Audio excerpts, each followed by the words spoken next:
64 राम की वापसी और विलाप। राम की वापसी और विलाप। मरीच का वध करके राम आश्रम की ओर लौट रहे थे, तो पीछे से एक मदसियर ने बड़े कठोर स्वर में चित्कार किया। वन के मृग एवं पक्षी उनके बई और चलने और उड़ने लगे। इन अपशकुनों को देखकर राम का हृदय आशंकित हो उठा। उन्हें सीता के अशुभ की चिंता संतप्त करने लगी। इतने में ही उन्होंने मार्ग में लक्ष्मण को आते देखा। लक्ष्मण को देखकर उन्हें ऐसा प्रतीत हुआ कि किसी राक्षसी षड्यंत्र के फलस्वरूप सीता किसी कठिनाई में फंस गई है। चिंतित होकर उन्होंने लक्ष्मण से पूछा, लक्ष्मण, सीता कहन है, मैंने तुम्हें आदेश दिया था कि तुम सीता की रक्षा करना, तो तुम उसे अकेली कैसे छोड़ आए? वह किसी विपत्ति में तो नहीं फंस गई? वह जीवित होगी कि नहीं? शीघ्र बताओ उसे क्या हुआ है। यदि वह जीवित नहीं होगी तो मैं भी अपने प्राण त्याग दूंगा। कहीं ऐसा तो नहीं है कि उस मायावी राक्षस ने हा लक्ष्मण कहकर तुम्हें भी भ्रम में डाल दिया है और तुम सीता को अकेली छोड़कर यहाँ दौड़ आए हो, अथवा सीता ने ही भ्रमित होकर तुम्हें यहाँ आने को विवश किया हो। ऐसा प्रतीत होता है कि राक्षसों ने अपने प्रतिशोध लेने के लिए यह चल चली है और तुम इसमें फंस गए हो। खर और दूषण की मृत्यु का बदला लेने के लिए उन्होंने सीता का वध कर डाला होगा। राम के इन वचनों से व्यथित लक्ष्मण बोले, भैया मैं उन्हें स्वयं अपनी इच्छा से छोड़कर नहीं आया हूँ। मैंने उन्हें अनेक प्रकार से समझाया, किंतु वे चैतन्य मोह से ग्रसित होकर मुझसे कहने लगीं कि तुम्हारे मन में पापपूर्ण भाव भरा हुआ है। तुम अपने भाई के दुश्मन हो और उनकी मृत्यु के पश्चात मुझे प्राप्त करना चाहते हो। उनके इस प्रकार से कहने पर मैं रोष से भर उठा और आश्रम से निकल आया। इस प्रकार से उन्होंने ही कठोर वचन कह कर मुझे यहाँ आने के लिए विवश कर दिया। लक्ष्मण के वचनों को सुनकर राम ने कहा, सौम्य, तुम सीता को छोड़कर चले आए, यह तुमने अच्छा नहीं किया। सीता तो क्रोध में विक्षिप्त हो रही थी और क्रोध में भरी हुई नरी के मुख से कठोर वचन निकलना आश्चर्य की बात नहीं है। किंतु तुम तो समझदार हो, मेरे आदेश की अवहेलना कर तुम्हारा इस प्रकार से चले आना अनुचित है। चिंतित राम और लक्ष्मण जब अपने आश्रम पहुँचे तो उन्हें सीता कहीं दिखाई नहीं दी। उन्होंने समस्त पर्णशालाओं को देख डाला, किंतु वे सभी सूनी मिली। जैसे हेमंत ऋतु के हिम से ध्वस्त होकर कमलिनी श्रीहीन हो जाती है, उसी प्रकार से पर्णशालाएं शोभा शून्य थीं। आश्रम के वृक्ष और पत्ते भी वायु में सन सन कर दुख से रो रहे प्रतीत होते थे। मृगछला और कुश इधर उधर बिखरे पड़े थे, आसन औंधे पड़े थे। वृक्षों के फूल पत्ते तथा कहीं कहीं टहनियाँ टूटी या आधा टूटी पड़ी थी। आश्रम का अस्त व्यस्त दृश्य देख कर राम विचार करने लगे, सीता का किसी ने हरण कर लिया, अथवा किसी दुष्ट राक्षस ने उसे अपना आहार बन लिया। कहीं वह फूल चुनने तो नहीं गई या जल लाने नदी पर तो नहीं चली गई। जब सब और खोजने पर भी उन्हें सीता कहीं दिखाई न दी, तो शौक के कारण उनकी आंखें लाल हो गईं। नदी नालों, पर्वत कंदराओं में जा कर वे उन्मत्त की भांति आवाज दे दे कर सीता की खोज करने लगे। अंत में उनकी उन्मत्तता इतनी बढ़ गई कि वे कभी कदम्ब के वृक्ष के पास जाकर कहते, है कदम्ब, मेरी सीता को तेरे पुष्पों से बहुत स्नेह था, तू ही बता वह कहन है। कभी विल्व के पास जाकर उससे पूछते, है विल्व बेटा, क्या तुमने पीतवस्त्र धरिणी सीता को कहीं देखा है? इस प्रकार वे कभी किसी वृक्ष से, कभी किसी लता से और कभी पुष्प समूहों से सीता का पथ पूछते।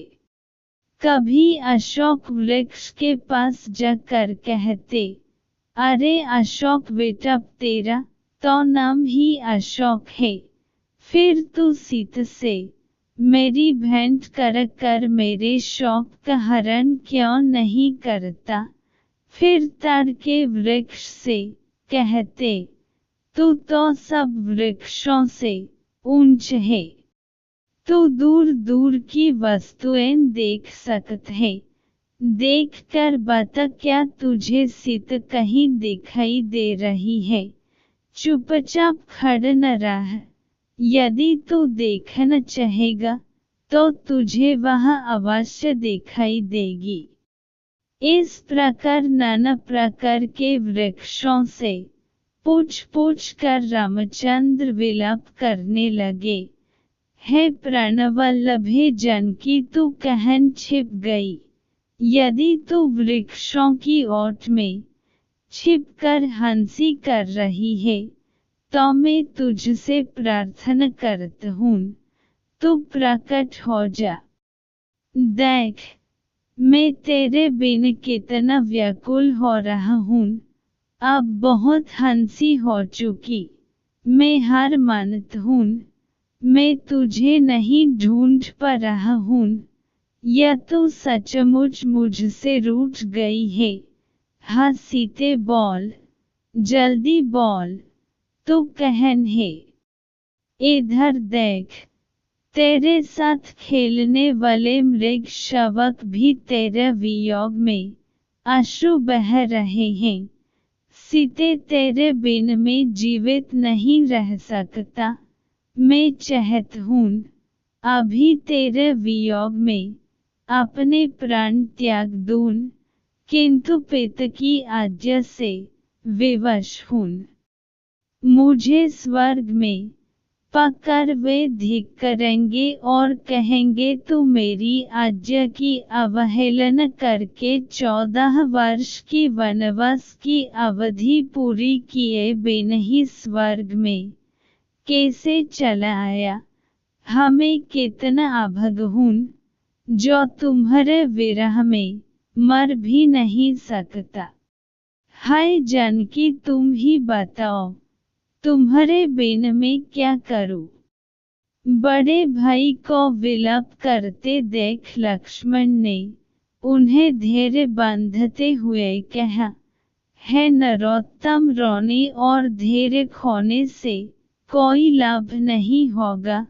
आइए, आश्रम से बाहर चलकर वनों और गिरी कंदराओं में भभी की खोज करें। उन्हें वनों तथा पर्वतों में भ्रमण करने का चाव था। संभव है वही कहीं भ्रमण कर रही हो। यह भी संभव है कि गोदावरी के तट पर बैठी मछलियों की जलक्रीड़ा देख रही हो या किसी भय की आशंका से भयभीत होकर किसी लताकुंज में बैठी हो। इसलिए हमारे लिए यही उचित है कि हम विषाद और चिंता को छोड़कर उनकी खोज करें। लक्ष्मण के युक्तियुक्त वचन सुनकर राम उसके साथ वनों, लताओं, गिरी कंदराओं आदि में खोज करने के लिए चले। उन दोनों ने समस्त वन, पर्वत कंदरा आदि में खोज डाला, किंतु सीता उन्हें कहीं नहीं मिली। अंत में राम निराश होकर बोले, सौमित्र यहन तो कोई ऐसा स्थान शेष नहीं बचा जहन हमने जानकी की खोज न की हो, परंतु हमें सर्वत्र निराशा ही हाथ लगी। अब ऐसा प्रतीत होता है कि मेरी सीता मुझे कभी नहीं मिलेगी। मैं वनवास की अवधि बीतकर जब अयोध्या लौटूंगा और माता कौशल्या पूछेंगी कि सीता कहन है, तो मैं उन्हें क्या उत्तर दूंगा? मिथिलापति जनक को क्या मुंह दिखाऊंगा? वे जोर जोर से विलाप करने लगे, हे सीते मैं तुम्हें कहन ढूंढूं? हे वनों के मृगों क्या तुमने कहीं मृगनयनी सीता को देखा है? हे वनों की कोकिलों क्या तुमने कहीं कोकिला कंठी जानकी को देखा है? कोई तो कुछ बताओ। क्या सभी मेरे लिए निर्मोही हो गए हो? कोई नहीं बोलता, कोई नहीं बताता, कोई भी मुझसे बात करना नहीं चाहता। मैं कायर हूँ जो अपनी भार्या की रक्षा न कर सका। थोड़ी देर मौन रहने के पश्चात वे फिर लक्ष्मण से बोले, हे सौमित्र अब सीता के बिना में किसी को मुख देखने के लायक नहीं रहा। मैं अवधि पूर्ण होने पर भी अयोध्या नहीं जाऊंगा। तुम अब अयोध्या लौट जाओ। भरत से कह देना अब तुम ही अयोध्या का राज्य संभालो। मैं कभी नहीं लौटूंगा। माता कौशल्या से कहना कि किस प्रकार सीता का अपहरण हो गया और उसकी विरह व्यथा को न सह सकने के कारण राम ने आत्महत्या कर ली। अब तुम्हारे जाते ही मैं गोदावरी नदी में डूबकर अपने प्राण त्याग दूंगा। मैं इस संसार में सबसे बड़ा पापी हूँ। इसलिए तो मुझे एक के पश्चात एक अनेक दुख मिलते चले जा रहे हैं। पहले पिताजी का स्वर्गवास हुआ और अब सीता भी मुझे छोड़कर जाने कहन चली गई। घर बार और संबंधी तो पहले ही छूट गए थे। मुझे रह रह कर यह ध्यान आता है कि सीता राक्षसों के चंगुल में फंस गई है।